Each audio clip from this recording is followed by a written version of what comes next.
ಒಂದೇ ಸ್ವಲ್ಪ ವರ್ಷ ಇರ್ತೇವೆ, ಇನ್ನೇನು ಭಾಳ ವರ್ಷ ಇರೋದಿಲ್ಲ. ನಿಮಗೆ ಗೊತ್ತಾಗಿದೆ ಎಲ್ಲರಿಗೆ. ಯಾಕೆ? ಲಕ್ಷಣನೇ ಇಲ್ಲಲ್ಲ. ಇರೋ ಲಕ್ಷಣ ಅಲ್ಲಿದು, ಹೋಗೋ ಲಕ್ಷಣ.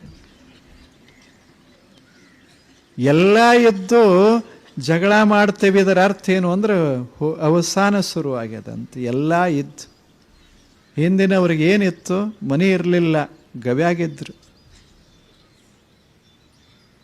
ಊಟಕ್ಕೆ ಏನೂ ಇರಲಿಲ್ಲ, ಹಸುವಾದಾಗ ಎಲ್ಲಿ ಬೇಕು ಅಲ್ಲಿಗೆ ಹೋಗ್ಬೇಕು, ನೀರಡಿಕೆ ಆದಾಗ ನೀರಿದ್ದಲ್ಲೇ ಹೋಗಬೇಕು. ಇಂಥ ಕಾಲ.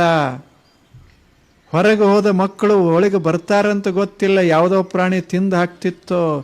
ಇಂಥ ಕಾಲದೊಳಗೆ ಲಕ್ಷಗಟ್ಟಲೆ ವರ್ಷ ಬಾಳಿ ಬದುಕಿ ನಮಗೆ ಹಿಂಗೆ ಕೊಟ್ಟು ಮನೆ ಮಾಡಿಕೊಂಡೇವಿ, ಹೊಲ ಮಾಡಿಕೊಂಡೇವಿ, ಎಲ್ಲ ಅದ್ಭುತ ವಸ್ತು ಒಡವೆಗಳನ್ನು ತಯಾರು ಮಾಡಿಕೊಂಡೇವಿ.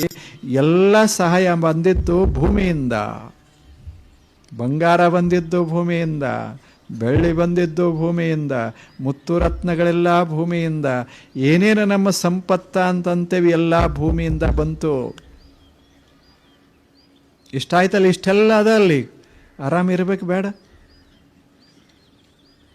ಅವ ಗವ್ಯಾಗಿದ್ದಾವ ಹೊಡೆದಾಡ್ಲಿ, ಆ ಮಾತು ಬೇರೆ. ಒಂದು ಪ್ರಾಣಿ ಸಿಗ್ತತ್ತು, ಹಸು ಆಗ್ತಿತ್ತು, ಇಬ್ಬರು ಹೊಡ್ಕೊಂಡು ಬಡ್ದಾಡ್ಕೊಂಡು ಅದನ್ನು ತಿಂತಿದ್ರು ಅಂತ ಇಟ್ಕೊಳ್ಳಿ.